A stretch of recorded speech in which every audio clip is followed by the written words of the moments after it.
Kaixo eta ongietorriak bertzegun batez magazinera gaur asteazkena dugu apirilaren 12. eguna eta gaurkoan baitere bi elkarrizketekin etorriko gara magazinera. Lehenik eta behin, Pilar Teietxearekin egonen gara, beraz zein elkarteko zentroko kidea da, hau da zehazki Nafarroako enpresen eta berrikuntzarako Europako zentroa, eta Nafarroako gobernuaren den enpresa publiko honek egiten duen lana zera da. Enpresa berriei, start-upei eta alakoi lagundu, nola baitere, beren ibilbidea hasten. Orain hain zuzen ere berria izan dugu, izan ere bortz startup berri sartu dira, Biberos izeneko haien programan eta espazioan, eta gaurkoan aukera izanen dugu ezagutzeko zein den egiten duten lana, eta zehazkiago Biberos programa eta espazio honen funtzioa zein den. Bigarren elkarrizketan bertze kontu batekin egonen gara, eta horretarako Gara González izanen dugu platoan. Kasu honetan, Gara González, Nafarroko pobreziaren kontrako sarearenako kidea da, pobreziaren eta bazterketa sozialaren sareko kidea zehazki, eta duela gutxi prentsaurreko bat egin zuten alderdi politikoei adieraziz zein den haien aburuz legegintzaldi ziklo berri honetan hartu beharko liratezken neurriak, nola baitere, egoera sozial okerrenean dauden pertsona horien bizitza hobetzeko. Berak, Gara kontatuko digu zein diren haien proposamenak. Guzti hori baino lehen, has gaitezen betiko edukiekin. Lehenik eta behin, efemerideak. 1958 urtean poliomelitisaren aurkako txertoa aurkitu zuten. 1961 Yuri Gagarin kosmonauta sovietarra espazioan ibili zen lehen gizakia izan zen Kazakstanen dagoen Baikonurgo kosmodromotik orbitaratu zutenean. Eta 1984an Israel eta Palestinaren arteko akordioa gertatu zen Kairon, Palestinako poliziaz inguratuta.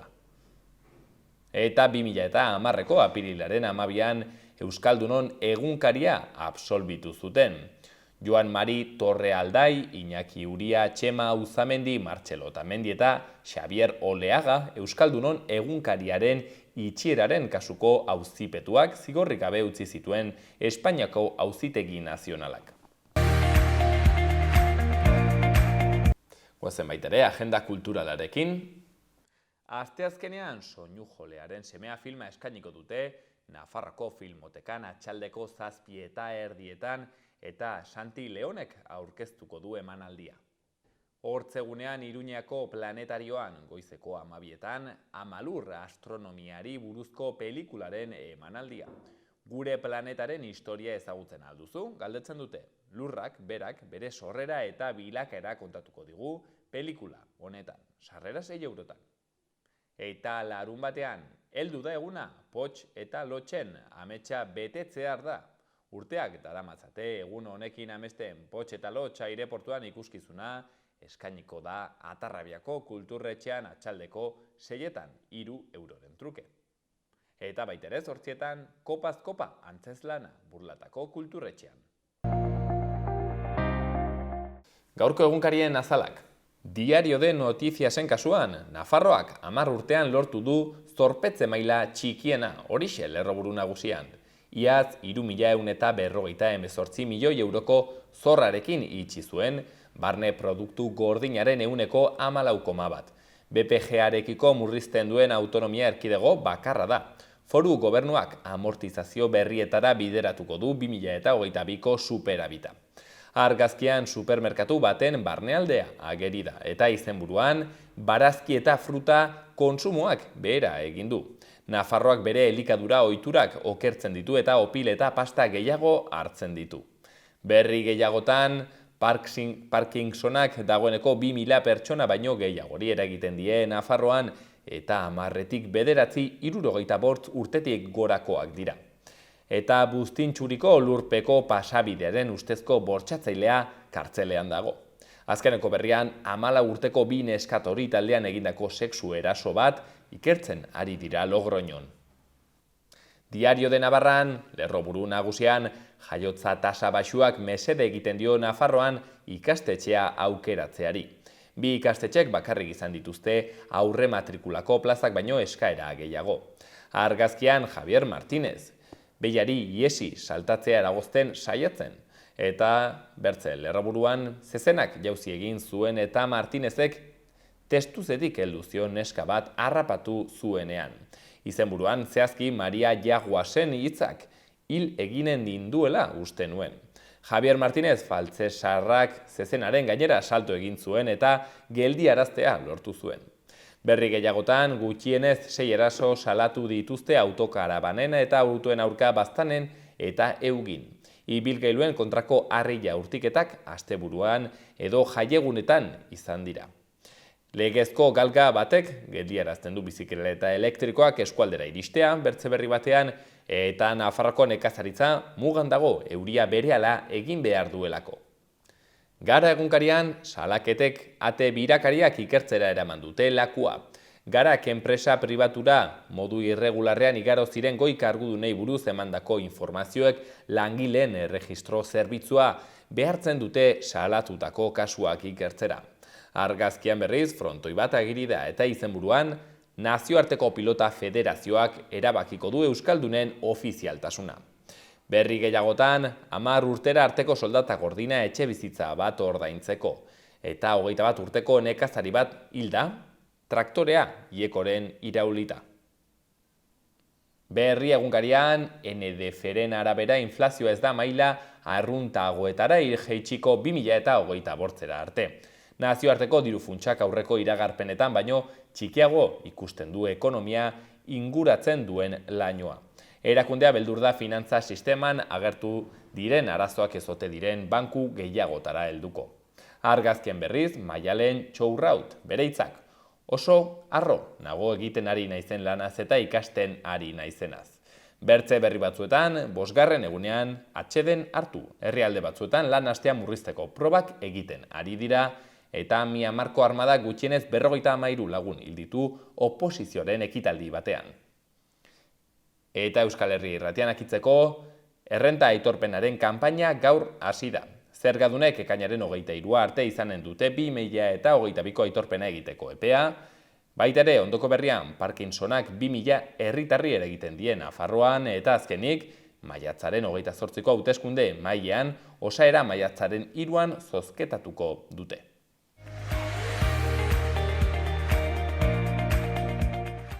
Gaurko eta biharko eguraldia.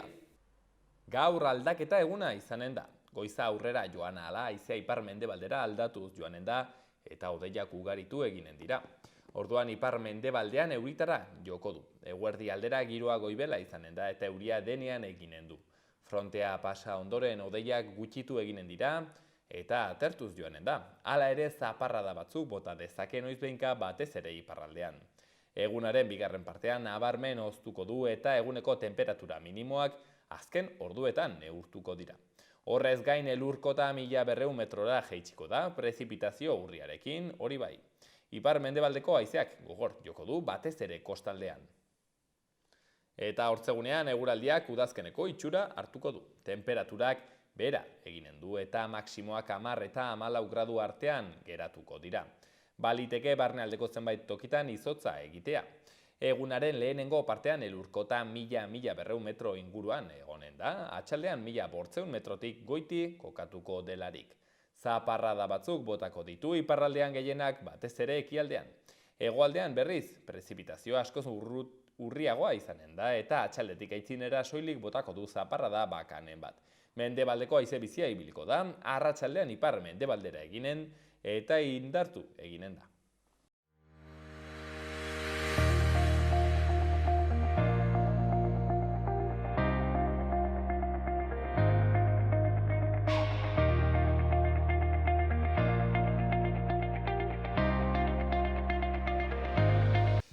Nafarroako enpresen eta berrikuntzaren Europako zentroa.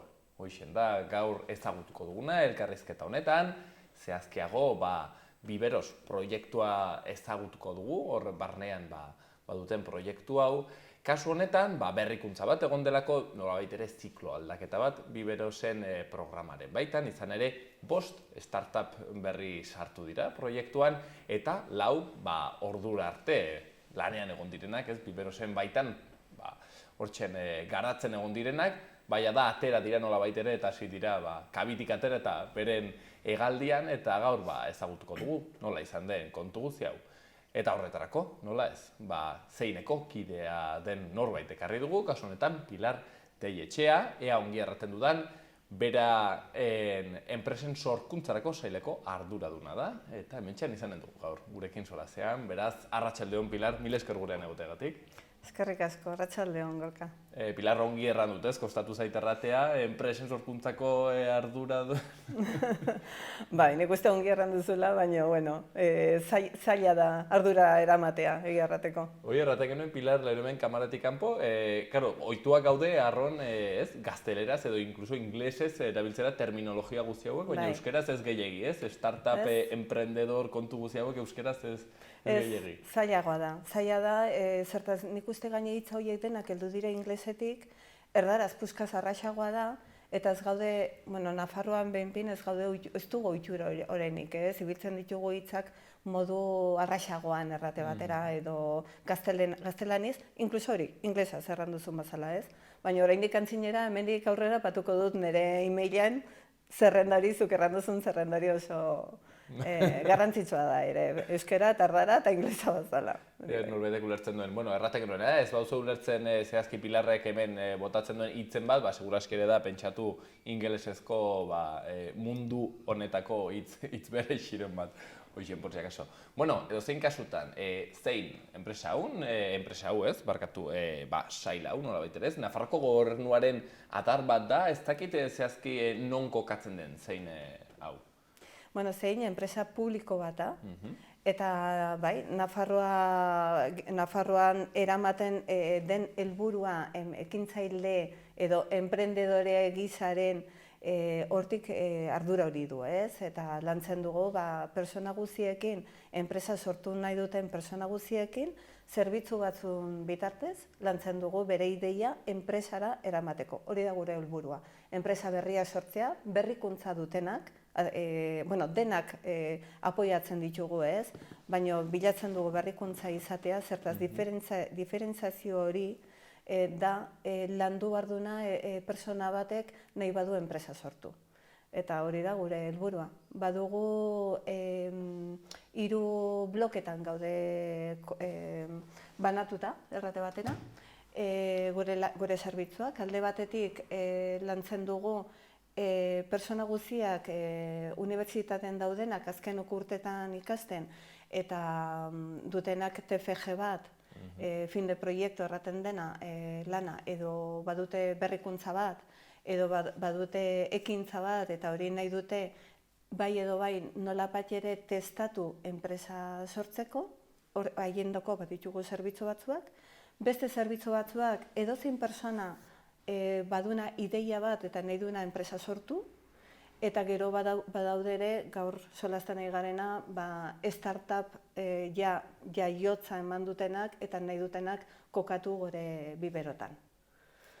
Hoixen bizketa egiten duzuen lana, egiten dituzuen badituzuen nolabait ere sail edo bloke ezberdinak, kuriositatez, aipatzen zenuen unibertsitatetik etortzen dela jendere bai, beren TFG-etan ari direnak alako kontuak lantzen ez, batez ere ingenieritzatik etortzen da jendea? Adibidez, ingenieritzatik edo medikuntza aldetik ere bai handitz, zertaz gure zerbitzuak ere beste 4 arlotan daude, o sektoretan daude banatuta ez, daukagu alde batetik nekazari industriala, zerbitzuak oso klasifikatuak oso espezializatuak, beste aldetik osasun aldetik, beste bat da digitek edo hortik, ez, digitalizazioa dagoela baina oso hemen oso gainean, gure gainean, eta beste aldea da green edo ekonomia zirkular o zirkular ekonomia erraten den bazala, ez. Baina bai, unibertsitatetik handitz etortzen dire investigazio bat egin dutenak edo ingenieritza handitz, eta, klaro, beraiek badakite, beraien produktua, beraien soluzioaren gainean, baina ez dakite nola eraman soluzio hori merkatura, nola landu proiektu bat, nola egin plangintza bat, ez? Eta hortan laguntzen dio zeinek. Eta guretako, eta Nafarroandako ere, gomenigarria da, eramatera aurrera eta sortzea enpresa bat, ez gelditzea ekintza hori edo teknologia hori ez gelditzea unibertsitatean, ez, kasu honetan. Zein izaten ematen diren, ez dakite, laguntza nagusiak, ez dakite, aholkuak ematen diren bertzelako zerbitzuak, zer erranen zenuen dela egiten duzuen? Bueno, guk lehenbiziko entzun. Etortzen den guztiari entzuten diogu zer nahi duen egin, ez, bere proiektuakin zertaz. Normalean persona batek, heldu den leku guztietatik, badu ideia bat ekintzalitze, osea, para emprender erraten den bazala, ez? Sortzeko, enpresa bat sortzeko ideiakin etortzen da. Orduan, lehenbiziko egiten dugu berekin landu ze ideia duen. Eta ze arazoak ikusten ditugun gure ustez, eta berekin, solasten dugu, ze ikusten dugun ongi eramaten aldela, ze zalantzak ditugun, berak garbitzen ditugun zalantza horiek, eta ze etorkizuna izaten alden proiektuarekin. Hori kontuen hartu ez, egiten dugu beraiekin batera plangintza osoa, eta plangintza hortan ere ikusten dugu zenbat persona behar den, ze beharrak ditun, finanziazioan aldetik adibidez, edo nola erami behar den proiektu hori edo produktu hori edo soluzio hori merkatura, eta ze beharrak dauden arlo bakoitzean, ez? Eta orduan, zeinen ditugun zerbitzu guztiekin, batzen dugu proiektu bako txandako, batzen ditugu ditun beharrak. Osea, dugun guztia ez da denendako, baina bakoitzak bai badu posibilitatea aukeratzeko gauza bat, edo bestea, edo guk lantzen dugu, hori ez, ze aukerak dituzun zeinen bitarten, edo inkluso zeineko ekosisteman, ez? Zertaz guk askotan, gu zeinan ez gara alderdi teknikoan sartzen. Eta zalantzak ditugulik, teknika gainean, soluzioaren gainean, gure ekosisteman barruan bilatzen dugu jendea eta bilatzen ditugu enpresak zeinen ondoan daudenak, edo Nafarroan daudenak, batzutan kanpoan ere bai, debate bat izateko, soluzioaren gainean. Eta ikusten dugulik beraien ikuspuntua eta garbi ikusten dugulik laguntzen diogu zuzentzen. Osea, nik ulertzeko, igual etortzen den horbait aplikazio berri batekin, ez? Baina zuek ere izaten duzu zalantza, izu, igual honek ez da bideragarria, ez? Teknikok erraten duguna, ez? Ez hain bertze produktua saltzeko orduan, baizik eta ez duela ongi funtzionatuko, eta hori ere bai egiten duzu kontsulta bat bertze enpresa batzuekin pixkete ikusteko. Bai, guk ez dakigu. Eske gainera enpresa batean askotan ez da soluzio hori, igual soluzio oso ona da, baina eramaten duen persona ez du ongi eramaten errate batera, errateko modu batean. Orduan bi gauzak landu behar dire. Eta gu teknika parte hortean ez gara ondi sartzen, baina bai bultzatzen dugu persona hori merkatura eramatea lehen bere soluzioa.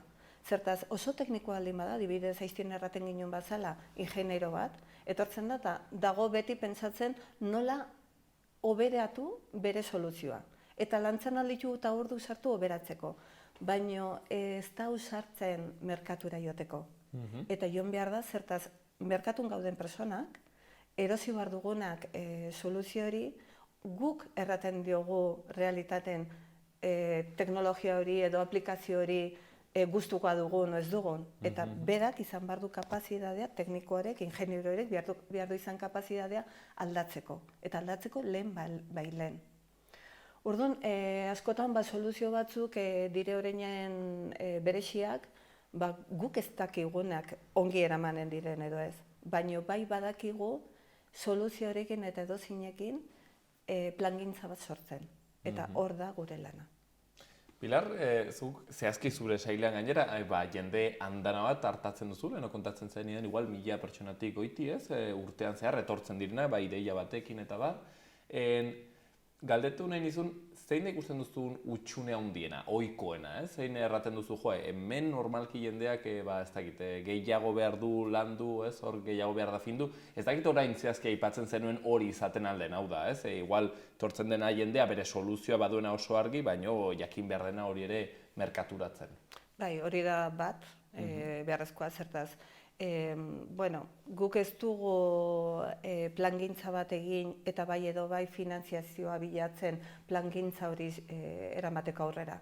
Baizik eta egiten duguna da bultzatu, igualez teknikoa horeri baizik pentsatu behar du pertsona horrek kontratatu behar duela beste pertsona batzuk plangintza hori eramateko merkatura, ez? Baina bai edo bai bultzatzen dugu merkatura eramatea, adibidez, balidatzeko hori horrela ongi dagoela, eta gero rentabilidaden aldetik, rentablea dela bere soluzioa, ez? Eta ongi dagoela, eta enpresa bat sortzen aldula argi eta garbi.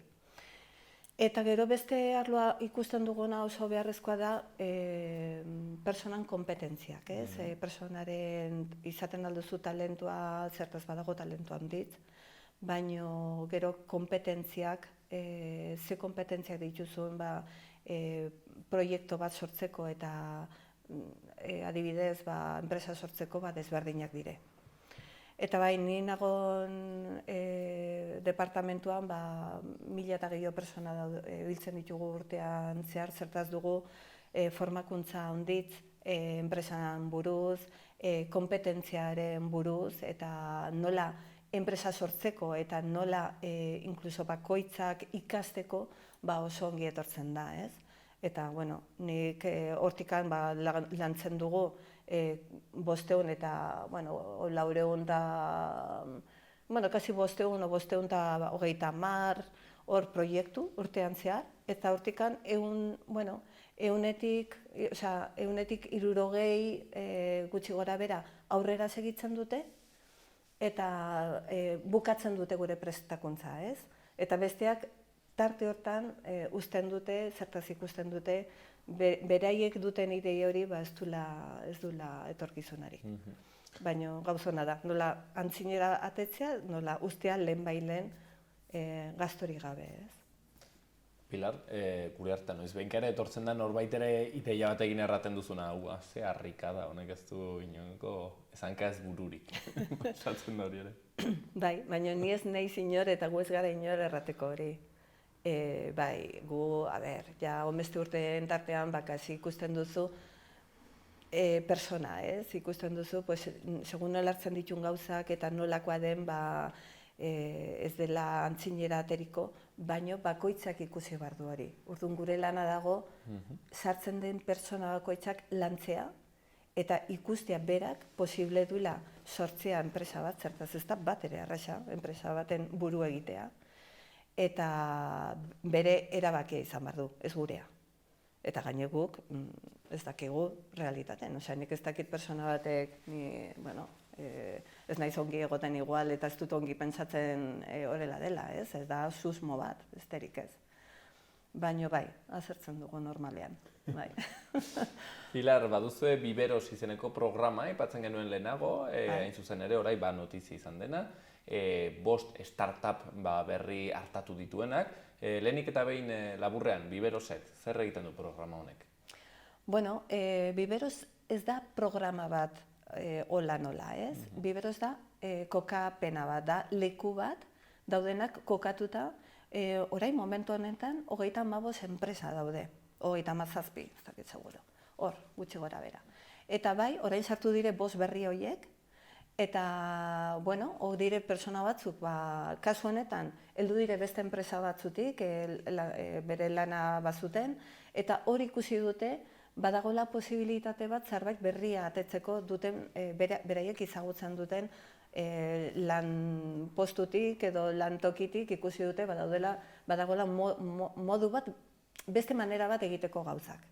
Eta horrekin sortzen dute beraien idea. Ideia hori ekartzen dute zeinera, sortu dute enpresa, eta sortzen baduzu enpresa eta baduzu defenditzen duzu berrikuntza, urdun eskatzen alduzu Biberosen, zeineko Biberosen kokatzeko.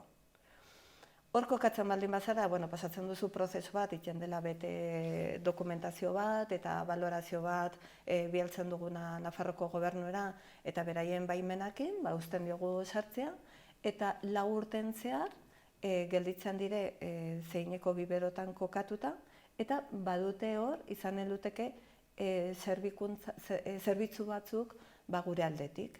Eta berriz ere plangintzaren buruz.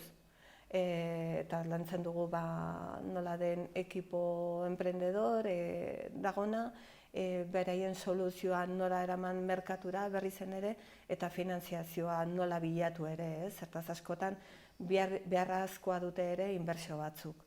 Eta hiru horiek dire gehienak, eramaten direnak biberotan. Bibero, hau, erraten genuen dela espazio bat, Noaineko poligonoan dagoena? Noaineko poligonoan, batugu Noaineko poligonoan, bestea Tuterako poligono batean ere, Tuterakoan. Eta, gero gainero hor, zu sartzen bazara, baduzu zure lekua gaine ordaintzen duzu, beste leku kanpoan izango zineken bazala. Moldatu behar duzu zure lekua zure beharrekoakin. Zertaz, baldin bazara enpresa bat osasunan arlotik, baduzu beharrezko batzuk zure espazioa konpontzeko, moldatzeko, eta oso desberdina da, baldin bazara nekazari industriala edo zerbait jola, ez? Orduan, zuk moldatzen duzu zure lekua, ordaintzen duzu zein ere, ordaintzen diozu leku hori eta gastuak, baino badituzu beste leku batzuk direnak denak ibiltzen ditutenak. Adibidez, badago laborategi bat bioteknologikoa gure biberotan, zein Tuterako biberotan badago sukalde bat industriala, eta, gero baditute sala handitz eta bilerak egiteko, eta beraien aurkezpenak egiteko, eta gurekin lantzeko ere, badaude sala batzuk denen artean ibiltzen ditutenak. Gero, Pilar, egotea nolabait ere enpresa guzti horiek elkarrekin, 35 aipatzen zenuen, laguntzen du? Hau da, espazio bat partekatzea eta egotea hor hartu emanak haien artean, hori ere lagungarria da haien garapenerako? Bai, hau ez daude denak elkarrekin, daude denak zeinen barruan, baino bakotsak du bere tokia, ez? Bere enpresa, errate batera, eta bere tokia. Baina gero badute, leku berezi batzuk lantzeko. Eta bai laguntzen du handiz, zertaz, ni baldin manaiz persona bat sortu dutena enpresa bat, eta oso garbi daukit nire soluzioa, baina ez daukit garbi nire plangintza, beste batekin zurekin solaztea hor dauz zaudena, eta ja pasatu zarena, ni pasatu behar duten lekuetatik, eta zurekin solaztu, eta posible baldin balitzeke, sinergiak erraten dena, ez? Sortu, eta zuk pasatu duzuna zure kontaktuak eta niri balio badiete, hori oso ongitortzen zaiote behuntartean. Eta gauza oso gomenigarria da. Zertaz ikusten duzu, ez zaudela bakarrik. Badaudela beste batzuk, zu bazala pasatzen nahi direnako pasatu dutenak, eta apoio hori eta laguntza hori ongi etortzen da. Aurrera joteko eta ikusteko ez bakarra zeineko teknikoak zerraten dizun horirik kasu egitea, baizik zu bazaloko beste batek sufritzen nahi dena horrez eta pasatzen nahi dena hori ikustea. Aipatzen genuen, Pilar, Bortz startup berri sartu direla. Zein dire? Zegite ezagutzen aldugun pixkat zein den haien aktibitatea? Bai, oraingoz, momentu hontaz, 5 sartu dire. Espero dugu hemendik urtea bukatzera gehiago sartzea. Dire oso desberdinak. Dire bat, adibidez da, Guasonez, izan du, Guasonez team, hau dire osasunako futbolari batzuk, talde bat, elkartu da streamer batekin, eta behontartean sortu dute e-sport bat. Beste bat da, adibidez, cannabis ibili behar du sortzeko farmakologiaren alderditik eta laborategian egin behar du farman bitarten medikamentu medizinala bat, eta sortzen duen mutila, proiektu hau sortzen duen mutila hau da investigadore bat, da farma ibili dena eta ja bat du beste enpresa bat ere. Beste bat adibidez alkola artesau prozesu batean ateri behar dutena. Beste bat da plataforma online bat garraioak kudeatzen duena. Eta beste bat, 5. da, zintzen bosgarrena. Beste bat da ere, Partum izena duna, eta instalatzen ditu paketeria eta gauzak, armario batzuk, paketeria eta hori dena biltzeko, tokiak, enpresatara ere, ematen du.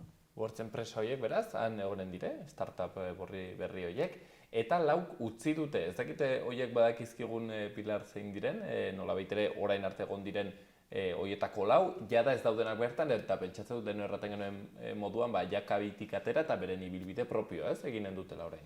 Bai, berze lau horiek, hasi ziren orain dela 3 urte, eta hasi ziren 5 lagun tartean. Osea, 4 enpresa ziren, baina ziren 5 lagun hasi zirenak, ez? Eta orain, 3 urte pasata, badute behun plangintza, badute etorkizun bat garbia, atetzen dire kabitik, zertaz ateri behar dute 4 urte pasata, bai edo bai ateri behar dute zeineko biberotik, eta atetzen dire 20 lagun kontratatuta.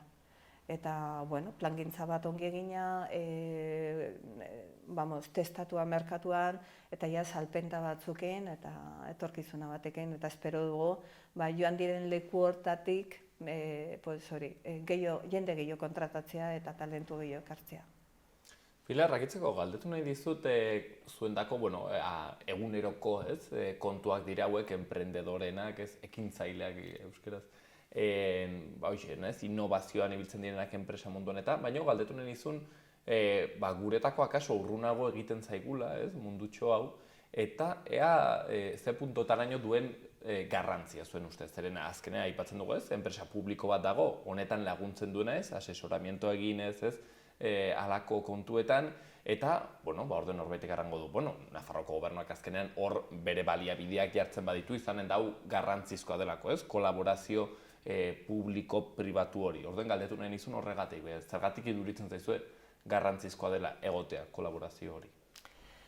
Zertaz, ekonomia sortzen du lakoz, berrikuntzak ekartzen du aldaketak, aldaketa horiek ekartzen dute talentu berriak ekartzen du posibilitate berriak, ekartzen du modu desberdinak gauzak egiteko, gauzak hobetzeko. Nafarroan ditugun enpresandako ere askotan oso gomenigarria da, zertaz, etortzen dire zeginera eta daukite begitzen dute zeginereko enpresan barruan zer dagoen, zertaz berrikuntza horiek sartzen alditute beraien enpresan eta izaten aldire kompetitiboak, merkatuan, eta hori gomeni da bat denendako. Eta zein da posibilitate bat guk orain egera berrikuntzan gainean solasean, berrikuntza beharrezkoa da, startup da enpresa bat sortzea eta sortzea zalantza handitzekin, eta beharrezkoa da apoio bat lan hortan, momentu hartan, bestenaz puskat zailagoa zango litzeke. Eta gomenigarria da zertaz denbora gutxian eta kosterik gabe errate batera, zertaz da testatzea erratu guztian, sortzen dugu enpresa bat berria, ekartzen duena talentua, eta inbertsioak eta denbora berean kontratatzen duena personak eta ekonomia mugitzen duena.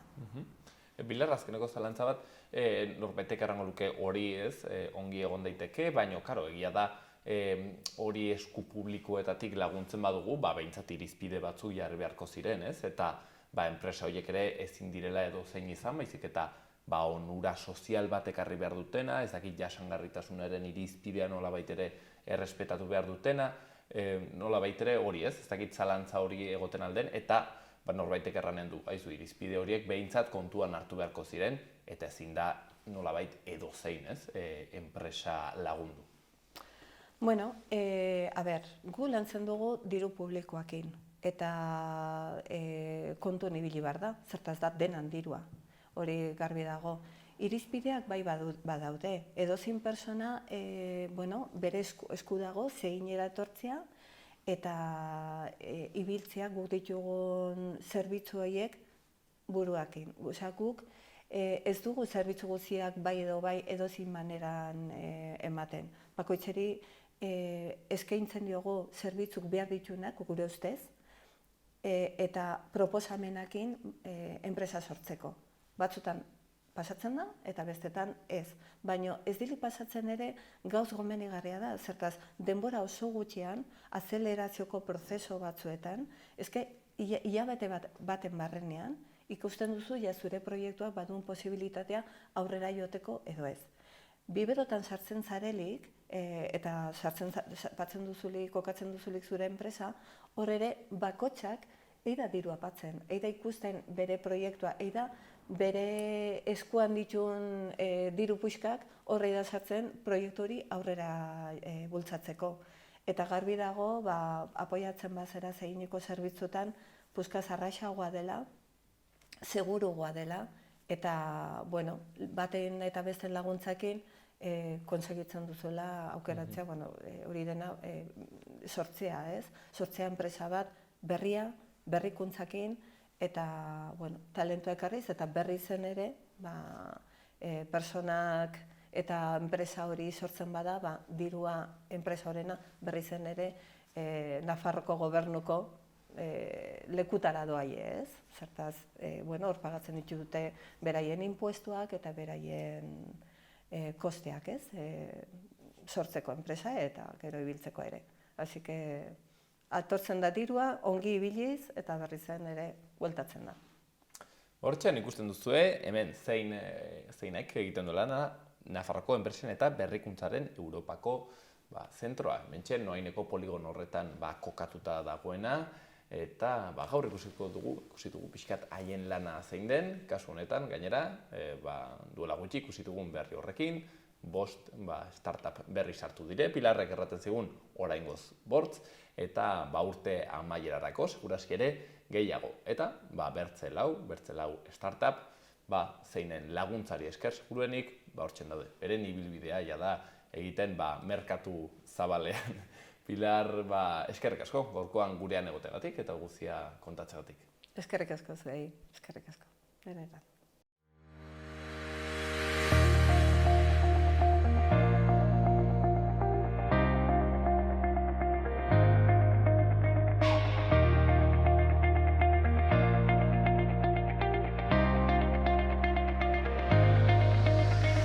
Iruin herriko udaletako berriak. Eguesen indarkeriari gabeko komunikazioa, ezagutu komunikatzeko beste modu bat, tailerra eginen dute apirilaren 26an eta maiatzean zehar. Franziska Rutenbergen eskutik izanen da tailerra, bera psikologoa da, familia terapeuta sistematikoa eta indarkeriari gabeko komunikazio hezitzailea.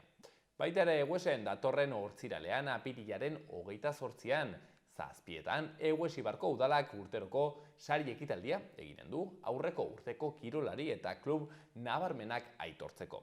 Diotenez ekitaldi hau aukera paregabea da, kirol lorpenak ospatzeko eta kirolarien eta kluben dedikazioa eta ahalegina nabarmentzeko. Iruñean ingurumen hezkuntzako museoak jostailuak trukatzeko azoka txikia hartuko du asteazken honetan gaur bertan. Aurrek egoera honean dauden eta jada erabiltzen ez dituzten jostailuak eraman ditzakete eta beste batzuekin trukatu ekonomia jasangarria sustatzeko. Horrez gain, udalak hasiera emango dio astearte honetan martxa nordikoari hasiera emateko programari. 14 saio eskaintzen dira. Intentsitate ezberdinekoak, asteazken eta larunbatetan, erroldatuentzat lehentasuna duten pertsona interesatuei zuzenduak. Eta azkeneko berrian, Iruñeko udalaren Landabengo prestakuntza zentroko lantegi eskolak udaletxea bisitatu du.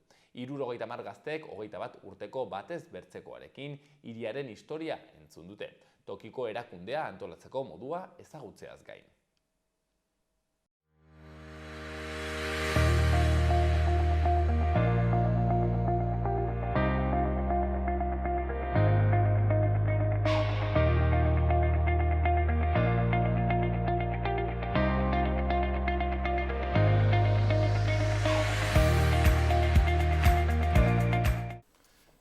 Badakizue hauteskundeak etortzen direla, maiatzaren 28an izanen dire, udal hauteskundeak eta baitere erkidegokoak eta baiendarteko eta mugimendu sozialetako kide ezberdinak ari dira nola baitera haien demandaiek haien eskakizunak helarazten alderdi politikoei, ziklo berri bat, ez legegintzaldi ziklo berri bat hasiko delako, eta nolabait ere, demanda horiek erdigunean egon daitezen, eta hain zuzen ere hori bera egin zuen, Nafarroako pobreziaren eta bazterketa sozialaren aurkako sareak, prentsaurreko bat egin zuten duela egun pare bat, haien proposamenak mahai gainean jarriz, erranez alderdia jaizue, gure ustez, hau eta bestea egin beharko litzateke, gizarteko sektore zaurgarrien horiei lagundu ahal izateko. Eta gaurkoan, hain zuzen ere, sare honetako kidea den Gara Gonzalezekin egonen gara solasean, beraz, arratsaldeon Gara eta eskerrik asko gurean egoteagatik. Arratsaldeon zuen gonbidatzeagatik. Gara, aipatzen genuen egin duzuela prentsaurreko hau, zergatik ikusi duzue beharrezkoa egitea hau momentu honetan?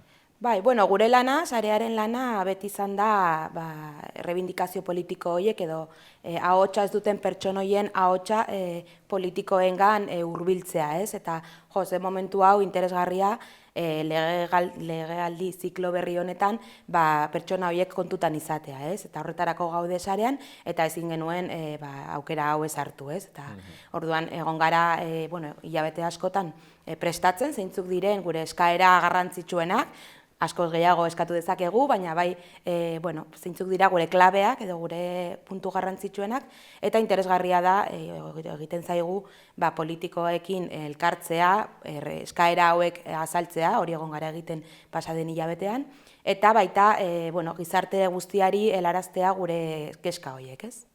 Sortuko gara zuzenean, mami horretan beraz, Gara, zer da gutxi gora bera aipatu zenutena prentsaurreko horretan, zein da aipatzen zenituen klabe horiek, zuen ustez alderdi ezberdinek kontuan hartu behar dituztenak?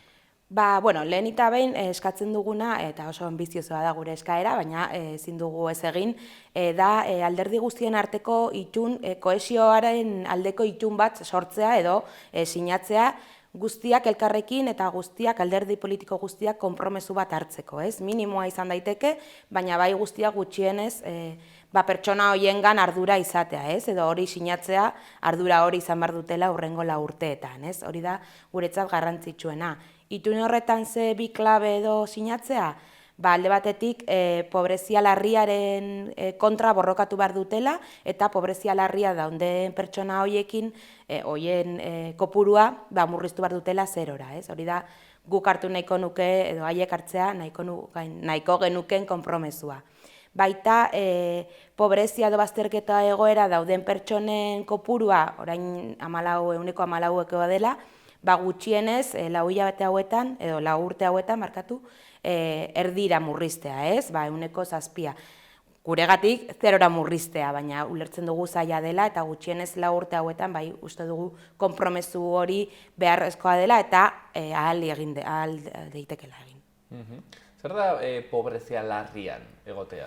Pobrezia larrian dauden pertsonak edo pobrezia larrian, da indize bat, eta esan nahi du 365 eurorekin, uste datuak gutxi gora bera, bizi diren pertsona edo familiak dira. Hilabetean 360 euro edo gutxiago dituzten pertsonak. Beraz, egoera horretan dauden pertsonak ez daukate errekurtsorik iaia ez da zertarako, gainera azken urte hauetan argi ikusi dugu elikaduren prezioen igoera, etxe bizitzaz ja ez dugu ez da hitz egiten, alokairuen igoera eta guzti hori. Beraz, prezio edo diru kantitate horretik gutxiago duten pertsonak, esaten dugu pobrezia larrian daudela ez daukatelako ez da basikorik, ez, kubritzeko. Haundizetan pertsona hauek etxerik gabe egoten dire adibidez? Bai, hoize, profila oso bariatua izan daiteke, baina egia da normalena dela edo etxe gabe edo etxe bat daukate, baina ez dute haina ordaintzeko, agian diru guzti hori erabiltzen dute etxea ordaintzeko. Normaletan izaten da logelatxo bat edo espazioren bat alkilatzen dutena, ez etxe oso bat, ez pentsatu, eta gehienak hori kalean bizi dira edo bajeraren batean edo kotxean, badakigu zein da Nafarroako egoera, zehazki Iruñeko egoera, eta gehien bat hori ez daukate elikagaiak erosteko, beraz, komedore sozialetan edo Caritas ematen dituen janariekin, horrekin bizitzen dira. Normaletan pertsona bakarrak edo ama bakarrak izaten dira, ama bakarrak aurrekin, egia da, eta oso onuragarria da gobernua egin dituen azkeneko urteetan lana, adibidez hori, emakume bakarrak aurrekin oso gutxi daude, edo ez dakit zero esan, baina bai oso gutxi daude kalean bizi direnak, bai. Hor, protekzio sistema bai, nahiko ona izan da, eta azkeneko urteetan egin dute lan handia. Baina oraindik badaukagu pertsona asko kalean bizi direnak eta pobrezia larri horretan bizi direnak. Osea, aipatzen zenuen, Nafarroako gobernuak nolabait ere baduela sistema bat ama bakarrak direnak, ez? Guraso bakarrak, beraz, horiek bai hartatzen dituztela nolabait ere? Bai, gehienetan hitz egituko ama bakarrak, zeren gehienak izaten dira amak, baina bai guraso bakarrentzako bai badago sistema nolabaiteko bai edo diru eskaintzak, edo diru laguntzak, edo bestelako etxebizitza, emergentzia etxebizitzak, edo bestelako protekzio sistemak. Azkenean aurrak daudenean, hor bai Nafarroako gobernua lan handia egiten du, eta oso asko esfortzatzen da protekzio horretan, azkenean aurrak direnean protekzioa ezinbestekoa da. Badakigu zenbat pertsona gutxi gora bera dauden pobrezia larrian hemen Nafarroan? Nik ez daukat datua, badago datua, eta orain ez daukat memorian, baina hori bilatu dezakegu, eta gure webgunean eta horretan badago datu zehatza, ni oraindik ez dakit. Eta pixet perfilari dagokionez, pentsatzen dut horre egongo dela genero sesgo ez dakit importante bat, ez dakit, hala den, emakumeak dira gehiago egoten direnak egoera honetan, bai ez, karo, aipatzen zenuen aldi berean, ez? Nafarroko gobernuak horiek beste dituela, orduan? Egoera, justo orain urte honetan gaude saretik informe bat egiten, zeren pertsona horien datuak ez dauzkagu. Oso zaila da, eta ulertzen dugu investigazio arruntetan investigazio hauek ez egitea, zeren ez dakigu zein da profila, exactamente. Azkenean dira margenetan edo inguruetan dauden pertsonak. Askotan ez daukate osasun zerbitzuetako txartela, edo ez daukate enpadronamendua, porque ez daukate bizilekurik, ez daukate ez DNI edo NIA, edo ez daukate dokumentaziorik, beraz beti daude pertsonak margenetan dauden pertsonak. Eta hoien inguruan datuak aztertzea eta datuak ateratzea oso zaila da. Orduan urte honetan bai Nafarroako Realitate Sozialaren Observatorioarekin egiten ari gara elkarrekin ikerkuntza hori. Datu horiek azaltzeko, ez dakigu, zaila izaten ari da, zeren hori esan dakoa. Pertsona horiek gure elkartetan batzutan bai badaude, zeren badaukate komedore sozialak eta guzti hori, baina banan iaia kontatu behar dira. Orduan oso zaila dira, oraingoz ez dauzkagu datuak, espero dugu hemendik urte bukaerara arte izatea datuak. Gure usteetan edo gure susmenetan, adibidez kalean bizi diren pertsonak gehienak gizonezkoak dira, emakumezkontzako oso larria da kalean bizitzea, kalearen gogortasuna bizitzeaz aparte, violentzia asko sufritzen dutelako. Eta emakume batean, dakigu denak, violentzia hori ze bidea daukan, ez? Orduan normaletan emakumeak ez daude kalean bizitzen, edo ez dira kalean bizitzen. Gero, dira gizonezkoa, eta bai, azkeneko urteetan profil aldaketa ikusi dugu, gero eta gazteagoak dira kalean dauden pertsonak. Dira, izan daiteke gizonezkoa eta gero eta gazteagoak. Bai 18 urte baino gehiago dituzte, hori bai, bestela gobernuko zerbitzuetan egongo lirateke, baina, klaro, 18 urterekin gaur egun, ez dira aurre adin txikikoak, baina 18 urterekin eta ezer izan da, gutxi daukate egiteko, ez? Orduan, guretzat oso kasu larriak dira horiek, 18, 23 urte bitarte horretako gazteak kalean, eta kalean baldin bazaude ezin duzu ikasi, ezin duzu iaia ezer egin, porque ez daukazu moduak, ez? Orduan oso zaila dira kasu horiek bai. Zortzen zai burura baitere, ez dakit hori pertzepzioa den edo estadistikoa, baina pentsatzen dut baietz, baitere zentro psikiatrikoetan gazte gehiago ikusten dira, iduritzen zain niri, eta gero, bai hau badakit etorri zelako honat kontatzera uste dut Aralar izeneko zentroa dela, ez? Eta haiek erraten ziguten baita ere, ez? Halako arazoak ludopatiarekin zer ikusi duten arazoetan ere bai, aldaketa hori ematen dela, zuk aipatu duzuna, gaztek gero eta gehiago. Bai, profila aldaketa oso handia bizitzen ari gara, azken urteotan gainera estadistika oso zailak dira, zeren urte oso konkretuak bizi izan ditugu, pandemia batekin datuak lortzea izan da oso zaila, eta orain guztia gaude un poco rekomponiendo, orduan datu zehatzak sortzea oso zaila egiten ari zaigu. Urte bukaera hontan eta hurrengo urteetan errazago izango dugu analizatzea zer gertatu zaigun, eta zer gertatu da realitate guztian. Baina bai gazteen egoera hori, 18-23 urteen egoera oso zaila izaten ari da, eta hori ez dakit justo estadistikoki, baina bai Aralar gure sarean dago baita, eta oso argi daukate profil aldaketa hori, osasun mentala lan egiten duten elkarteak baita dauzkagu, eta baita gero eta gehiago ikusten ari dira realitate hori. Ez datuekin oraindik, hori ez dakigu oraindik, baina bai nabaritzen da, pertzepzio hori badago eta argi geratzen ari da, 18-23 urte, 23-25 urte bitarte horretan, arazo larri ezaten ari gara, errealitate ezberdinetan, kalean agian daukagu migrante pertsona gehiago, eta jokuaren inguruan, profil etnikoa ez da inbeste nabaritzen, dira gazteak, eta berdin du ze prozedentziakoak, baina bai, errealitate oso zaila bizitzen ari gara, ikusten dugu, eta orain datuak eta analizia falta zaigu. Zergatik gertatzen ari da hori, eta nola konpondu, klaro. Hau ara ja espekulazioan sartuko ginen, baina ez dakite bururatzen zaizun pixkat nondik etortzen alden, hau zergatik izaten lehen gazteak orain gehiago ari direla hortan, ez? Zer gainera, pentsatzen dut kopuru aldetik, berez, gazte gutiago daude gaur egun, ez? Ez gaude baby boomaren garai horietan, ez? Hauxen, piramide demografiko aldatzen ari da, orduen, hain zuzen ere, pixket kontrakoa izan beharko luke, ez?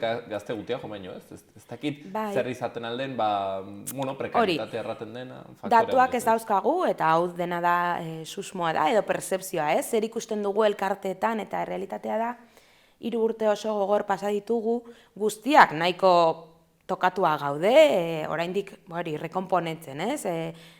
Bizitzak asko aldatu dira, eta esan dezakegu berdin gaude, ez? Duela urte baina ez gaude berdin. Sobretodo barrutik ez gaude berdin, ez? Eta aldaketa horiek, heldua garenean edo helduetan, azkenean rekurso gehiago daukagu.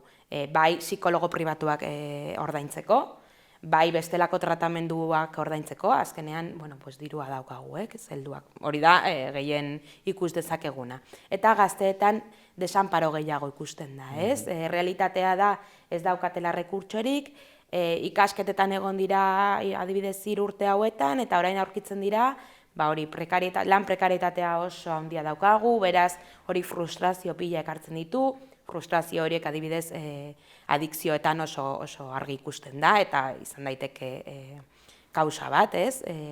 Orduan, generazio gazte hauen errealitatea nahiko gogorra izango da, eta ez badugu lehen esku hartzen, eta ez baditugu investigazioa asko egiten, eta analizia asko egiten, arazo larriak izango ditugu generazio honekin. Beraz, gure aldetik bai badaukagu ardura hori, eta hori gehien bat kausak esplikatzeko, eta sobretodo argi eta gure reivindikazio bat baita da politikoei fokoa hor jartzen, ez? Oso garrantzitsua da, bai 18 urte baino gutxiago duten nerabe edo aurren fokoa jartzea, hori oso garrantzitsua da, baina ezin dugu ahaztu 18 urte betetze dituztenean, ez dagoela dena resolbitua, lan asko dago egiteko hor. Orduan, gure eskaera hor dago. Aipatu dugu pobrezia, ez, larriaren egoera, eta bertze blokea oroitarazi duzu, zein zen pobrezia? Bai, pobrezia eta bazterketa egoera arriskuan daudenak. Hau izan daiteke beste umbral bat, ez daude hain gaizki, baina egoera txarran daude. Hemen ez da hainbeste datu ekonomikoen inguruan, bai analizia, 8 edo 9 faktore hartzen ditu kontutan, pobrezia egoera hori azaltzeko, edo bazterketa egoera hori azaltzeko, 9 indikadore hartzen ditu kontutan. Baina gure Nafarroan poblazioaren 14% da. Beraz, nahiko datu larria da. Zeren pertsona horiek edo familia edo pertsona horiek 375 euro baino gehiago dute hilabetean, baina hori ez da nahikoa. Eta gainera hitz egiten dugu pobrezia edo bazterketa egoeran ez delako bakarrik arazo ekonomikoa. bai, noski, arazo ekonomikoa daukaten familiak edo pertsonak hor sartzen dira, 14,7 horretan, baina ez da bakarrik hori, baita hitz egiten dugu bazterketa egoeraz, hau da, inserzio laborala oso zaila duten pertsona horiek, ez? Edo familia batean, non ez gurasoetatik inork ez du lan egiten, bakarrik gaztea egiten du lan, beraz bai ingresoak dauzkate, baina ez nahikoa, ez? Edo bizitzeko, eta gainera, beti esaten dugun bezala, lana izatea ez da bakarrik ingresoak sortzea, baita rutina bat, baita harremanak izatea, osea, askoz gehiago da, ez? Orduan, horregatik indikadore horietan kontaktan hartzen dira beste hainbat gauza.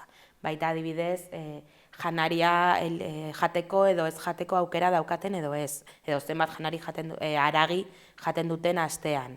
Hori oso indikadore garrantzitsua da, gauza bada elikagaiak erosteko diru adina izatea, baina gero ze elikagai eros ditzakezkezun, ez? Gaur egun haragia eta arraina prezio oso handietan dago, beraz zaila da. Bueno, guzti hori kontutan hartzen du eta horregatik 14,7 egoera horretan dago. Pobreziarako arriskuan, eta ez dela gainera pobrezia larriko arriskuan, ez? Ez, bi indikadore ezberdin dira, hoxe, eta, bueno, hori, datu zehatzak nahi badituzue, gure webgunean daude lasai asko, baina gure ustez, azkenean pobrezia arrisku egoera horietan dauden pertsonak mugimendu edo pobrezia horretatik ateratzeko erreztasun gehiago daukaten, pobrezia larrian dauden pertsonek baino. Azkenean, mugikortasuna errezago da, baina bai beharrezkoa da, ez bakarrik gobernu edo politikoen indarra edo esfortzua, baita gizarte osoaren esfortzua beharrezkoa da, egoera horretan dauden 14,7% hori bukatzeko, zeren ezin dugu gure estatuan, gure kasuan, gure Nafarroa erkidegoan, ezin dugu permititu pertsona horiek egoera horretan egotea, ez? Beraz, lagun dezagun guztiak egoera horiek hobetzeko. Ez dakit proposatzen duzuen neurriren bat hartu daitekena horretan, ez dakit finantziazioa den gakoa, ez dakit bertzarako gauzak ere egin daitezke? Bai. Esan bezala, gu itun horren sinadura edo sinatzearen alde egiten dugu, baina bai gero ezin genuen utzi bestelako errealitate batzuk, ez? Eta horren ingurua, 8 neurri zehatz edo alderdi zehatzago eskatzen diegu politikoei. Alde batetik bai laguntza espezifikoak sortzea egoera horretan dauden pertsonentzat, pobrezia edo bazterketa arriskuan dauden pertsonentzat. Zeren batzutan, laguntza espezifikoak sortzen dira pertsona guztientzat, baina kanpoan geratzen dira, pertsona hauek, errenta minimo bat eskatzen delako eta ez dira llegatzen. Edo lan estable bat izatea eskatzen dutelako eta ezinezkoa da sartzea. Edo laguntza askotan, diru laguntza edo bestelako zerbitzu askotan, enpadronamendua eskatzen dizute. Claro, ez badaukazu etxe bizitzarik, ez daukazu enpadronatzerik. Beraz, ezin zara zerbitzu horietara joan edo zerbitzu horiek jaso, ez daukazuelako zinbesteko giltza hori, ez? Beraz, hori eskatzen dugu. Zerbitzu espezifikoak sortzea realitatea horientzako. Beste aldetik, badauzkagu neurri zehatz batzuk, politika aktiboak esaten direnak, direla ez diru laguntzak oso garrantzitsua da eta oso interesgarria eta beharrezkoa da errenta bermatu bat egotea eta horren alde beti borrokatu dugu eta horren hoberetzearen alde beti borrokatuko dugu, baina ez da hori bakarrik, ez? Bakarrik diruarekin ez dugu pertsonen inklusioa lortzen, ez? Bestelako zerbitzu eta konpainamendu batzuk behar dira eta horren alde borrokatzen dugu baita eta hori eskatzen diegu politikoei. Bai alderdi etxebizitzaren inguruan, parke publiko bat sortzea, etxebizitza gehiago sortzea, gehien bat, etxebizitza publikoak. Bestalde, alderdi sanitarioan, osasun alderdian, oraindik badago de pertsonak ez daukatela aukerarik osasun zentroetara joteko, hori gainditzea, ez? Baita alderdi sozio-sanitarioan, da alderdi hori kombinatzen duela osasun zerbitzuak eta zerbitzu sozialak. Orduan, kombinazio horretan eta elkarrekin egin dezaketen lana oso garrantzitsua da, gehien bat gure poblaziorako. Ez da bakarrik medizinaren bat ematea, baizik eta normalean akonpainamendua behar da, tratamendu horiek finkatzeko, tratamendu horiek ondo egiteko, eta osasuna hobetzeko. Baita, lan alderdian eta hezkuntza alderdian eskaera zehatzak badauzkagu, destakatzeko hezkuntzan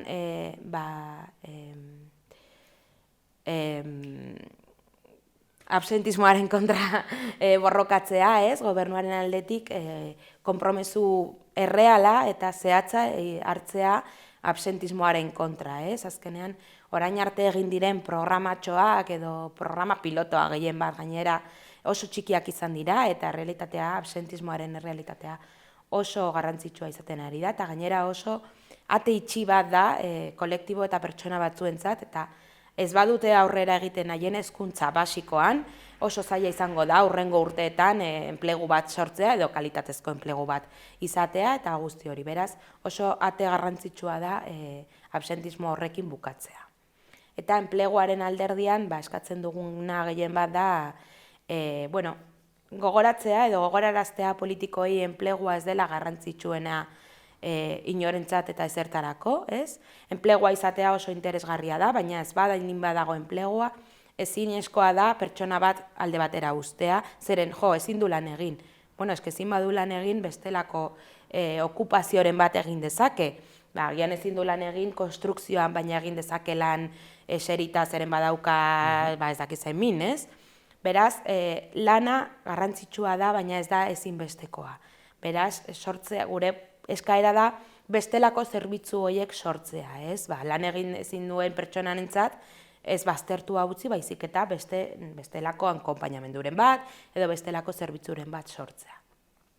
Eta gero badauzkagu bi azkeneko neurriak, gure ustez oso garrantzitsua da betidanik alde batera utzi diren kolektibo horien reibindikazioa, Eta horren barruan gogorazten diegu politikoei badaudela kolektibo horiek behin eta berriz diskriminatuak izaten direla, behin eta berriz alde batera uzten direla, adibidez pertsona ijitoak, emakume bakarrak, ama bakarrak, edota hori margenetan dauden pertsona horiek, Beti uzten ditugu azkenerako, denbora baldin badut horren inguruan egingo dut, edo dirua soberan badago, horren sortuko dut zerbait, eta gure ustez garrantzitsua izango lirateke pertsona horiek zentroan jartzea, eta horiek atenditzea.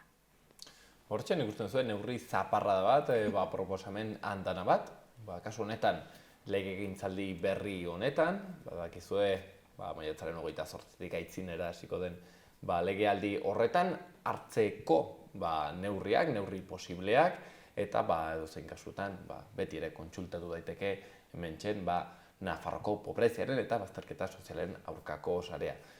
Bukatu baino lehen oroitarazi behar dugula, ez da gara baduzuela gainera halako mahai inguru bat prestatua, hain zuzen ere, politikariekin eta parte hartu nahi duen jendekin, halako zalantzak baitere argitzeko eta politikariek galdetzeko, konta iguzu? Hoxe, maiatzaren 16-irako egingo dugu nahi duten politikoekin, espero dugu guztiak etortzea, egingo dugu eztabaidaren antzeko bat, ideia da, ahotsa ez duten pertsona horiek espazioa bat izatea eta galdetzea politikoei, edo izango diren politikoei, nahi dutenak eta gehien bat inklusio horretarako ze neurriak hartuko dituzten, edo ze neurri edo konpromezu hartzera konprometitzen diren, 16an non?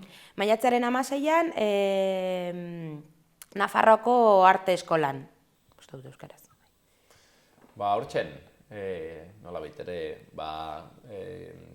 hitzaldi horrekin, utziko dugu, data horrekin, gaurko elkarrizketatxo hau ikusten duzu, sarrera txiki bat bertzerik gabe, Nafarroan larria den arazo batendako, bertze toki handitzetan ere bai, baina Nafarroan, hortxe badugu zifra kezkagarri hori 14,7 pobrezia eta bazterketa sozialerako arriskuan daudenak, eta bertze hainbat baitere, pobrezia larri egoeran. Gaurkoan guzti hau kontatzen Gara González, sare honetako teknikaria dena, eta eskerrik asko, Gara, gurean egoteatik.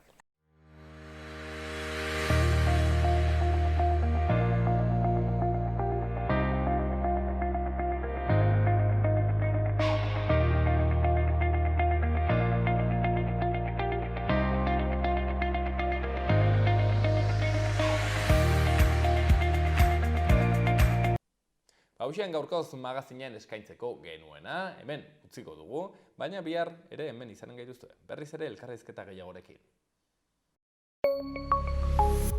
Gobierno de Navarra. Nafarroako gobernua.